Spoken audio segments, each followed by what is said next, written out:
de una ley espiritual. Nosotros la llamamos así. Pero mencionaba él, en el mundo natural, escucha bien, esto es muy importante, mi querido hermano, para ti que estás librando una guerra espiritual contra la carne, los tres enemigos del alma, la carne, el mundo y Satanás. Escucha bien, en el mundo natural, cuando vamos a obtener una victoria, primero tiene que irse a la guerra. Mi hermano mencionaba de un libro que te da muchas estrategias de cómo ganar una guerra entre hombres y hombres. Pero esta guerra que nosotros tenemos, esta lucha, es una guerra espiritual. Y no se pelea de la manera que comúnmente se pelea aquí en el mundo, ¿sí? Entonces hay algo poderoso en esto. Y decía mi hermano que para el hombre espiritual la victoria se consigue en el secreto y se manifiesta en el público. Escucha bien cómo es eso. Es contrario a una guerra normal, que primero se va a la guerra para que después venga a decir ganamos la victoria. Hasta entonces es que tú te das cuenta que alguien ganó, hasta después de que ha pasado la guerra. Pero en el mundo espiritual resulta que primero tú declaras en victoria porque la has obtenido en el secreto y después la ves manifestada en el mundo natural. Y te podemos poner este ejemplo. Vas a ver tú en los evangelios, mi querido hermano, que Jesús, escucha bien, yo te reto que me digas algo lo contrario, que Jesús no oraba por los enfermos. Escucha tú que tienes un ministerio de oración, pon oído atento. Jesús no oraba por los enfermos. Y tú lo vas a ver, porque Jesús lo que hacía era orar en secreto, pero cuando estaba en público Él solo daba órdenes. Escucha bien. Y esto es, ¿qué te queremos decir con esto? Que Jesús en el secreto obtenía la victoria y en el público iba a manifestar lo que había ganado en el secreto. Y por ejemplo, cuando tú ves que llega donde el endemoniado, los demonios le dicen: ¿qué tienes que ver tú con nosotros, Jesús, Hijo de Dios? ¿Por qué vienes a atormentarnos? Y Jesús solo da una orden y los demonios salen. Al paralítico le dice: levántate, toma tu camilla y anda. A la mujer pagana le dice: vete en paz, que tu hija ya está sana. Y es maravilloso esto, hermano Jesús, porque Jesús no oraba por los enfermos. Jesús iba a dar órdenes a las enfermedades, órdenes a los demonios, y los demonios se iban de las personas. Y me quedó sorprendido porque esta misma estrategia Jesús les enseñó a sus discípulos. Y es por eso que tú vas a ver en Hechos de los Apóstoles, capítulo 3, versículo 6, que Pedro aprendió de eso, de Jesús. Y le dice al paralítico que estaba en la puerta hermosa, ahí estaba desde hacía mucho tiempo. ¿Y qué le dijo Pedro al paralítico?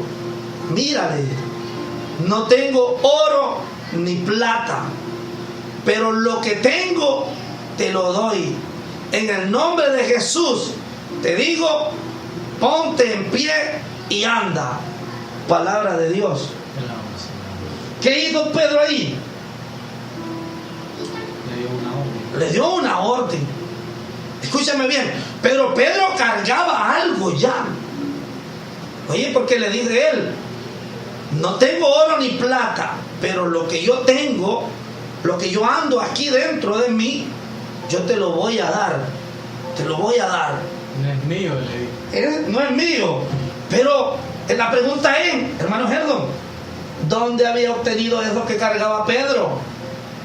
No me vayas a decir que lo había conseguido en el Facebook, a menos que estuviera viendo un programa como los de hoy, ¿verdad? A menos que estuviera viendo Radio Dios y Vida. No me vayas a decir que lo consiguió en YouTube o jugando pelota, lo que les gusta jugar pelota. ¿Sabes dónde lo consiguió? En el secreto, mi querido hermano. Qué poderoso es esto. Pero ¿qué pasa hoy en día? Y esto nos decía el Señor, y esto es fuerte. ¿Qué es lo que pasa hoy en día? Y esto va para los que tienen ministerio de oración. Nos decía el Señor así y nosotros lo escribimos porque siempre tenemos que escribirlo porque se nos olvide. Perdemos mucho tiempo tratando de conectarnos con Dios en el público cuando es algo que tendríamos que haber hecho en el secreto. ¿Y qué pasa al final de la oración? Tú quedas lleno, pero el enfermo se queda igual. ¿Estás escuchando, hermano? Vienes tú y vas a ver a hermanos que hacen oraciones tan hermosas, se tiran hasta media hora orando y de repente están hablando en lengua y de repente están danzando y de repente, pero ¿qué pasa, mi querido hermano? Al final de toda esa faena, él se llenó, él quedó lleno, pero el enfermo quedó igual, porque eso que hizo en el público debió haberlo hecho en el secreto.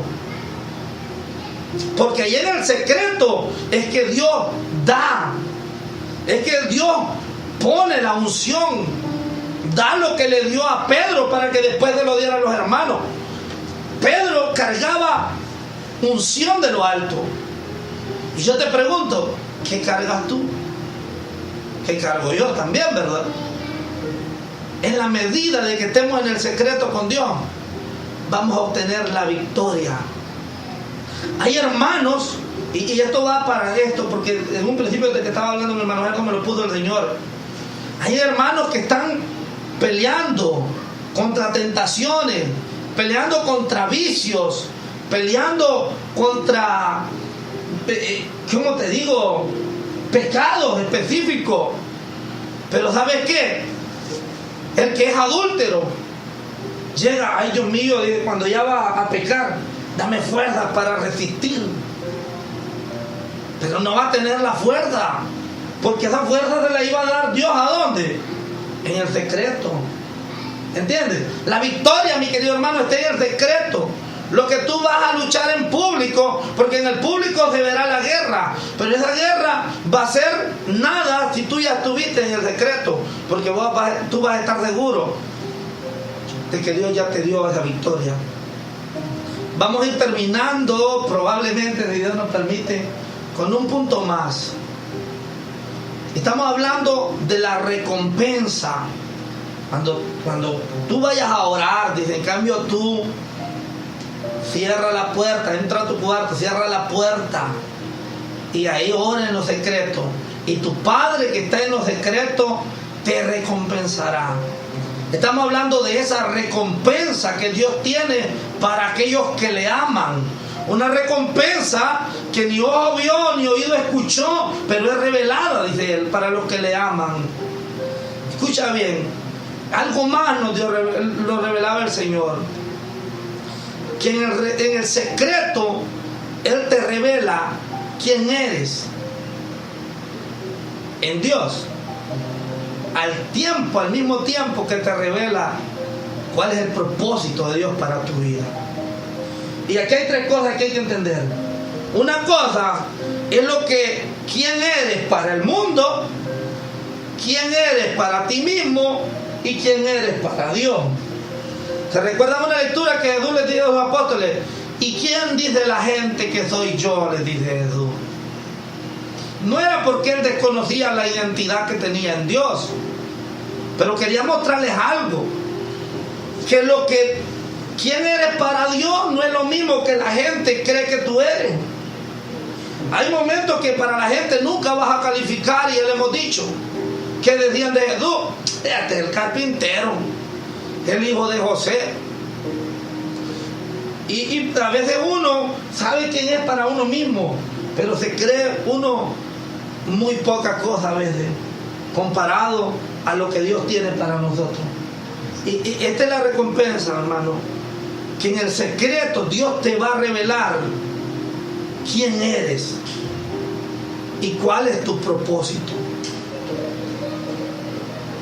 Es poderoso esto, porque para muchos, mi hermano Gerson es un jornalero. En el DUI dice jornalero, hermano, profesión y todo. Pero en Dios, mi querido hermano, es alguien diferente. Alguien diferente.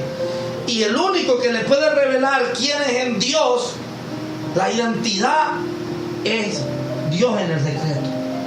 ¿Y cómo sabemos eso? Si tú te das cuenta, hemos estado celebrando en estos días, el 6 para ser exacto, la transfiguración de nuestro Señor Jesucristo en el monte Tabor, en San Mateo capítulo 17, versículo 5. Dice que en ese momento Jesús se transfigura ante los ojos de los discípulos, Pedro, Santiago y Juan, y les dice, una nube, dice, este es mi Hijo amado, dice, en quien yo me complazco. Y dice que, óyeme bien, se transfiguró frente a los ojos de los discípulos, mas no entendemos qué pasó ahí.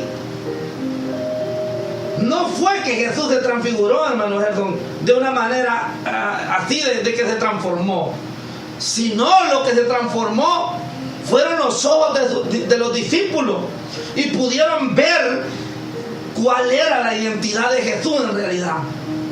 No sé si me entienden, porque en ese momento lo pudieron ver como realmente era Jesús, glorioso, el Hijo de Dios, el Todopoderoso, la vestidura blanca, muy parecido a como menciona en el Apocalipsis, resplandeciente. Lo que se abrió fueron los ojos de los discípulos y pudieron identificar realmente quién era Jesús, y fue revelado ahí en ese secreto. Y hay algo poderoso en esto, y no quisiera ahondar mucho en eso, pero cuando Dios te revela en el secreto quién tú eres, la identidad que tú tienes en Dios realmente, y el propósito de Dios en tu vida, hasta los demonios reconocen eso.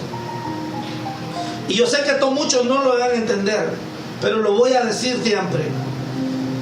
Y cuando estábamos meditando en esto, nos llevó Jesús, el Padre Dios, a San Mateo capítulo 8, versículo 9, cuando Él se acerca a una ciudad que mencionábamos antes, y dice que los endemoniados comenzaron a gritar: ¿qué tenemos nosotros contigo, Hijo de Dios? Has venido para atormentarnos antes de tiempo. Para la gente, Jesús era un hombre común, pero los demonios veían lo que Jesús tenía en su ser. Y esto mismo pasaba con Pablo. Cuando tú ves en Hechos de los Apóstoles, capítulo 15, en Hechos de los Apóstoles, pero no me recuerdo qué versículo es, hermano Gerson, donde dice que habían unos hombres que eran los hijos de Seba. En Hechos 19:15 está, mi querido hermano.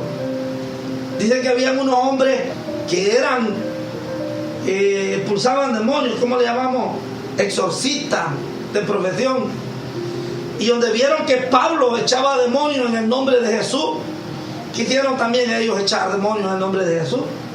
Y dice que cuando comenzaron a echar fuera los demonios, dice que los demonios le dijeron: a Jesús lo conocemos y sabemos quién es Pablo, pero ustedes, ¿quiénes son?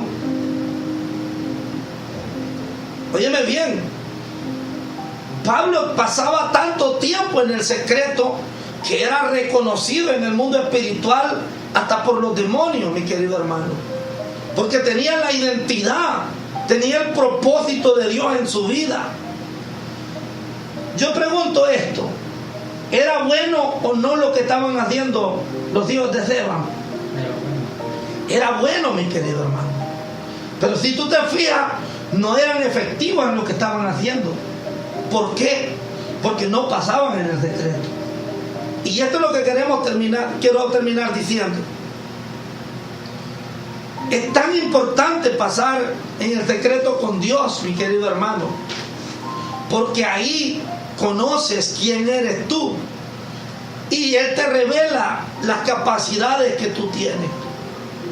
Porque a muchos hoy en día le está pasando como a los hijos de Seba, que se ponen a ministrar en cosas que Dios no los llamó a ministrar, y al final dice ahí que salieron revolcados, si yo lo puedo decir de la manera, por los demonios.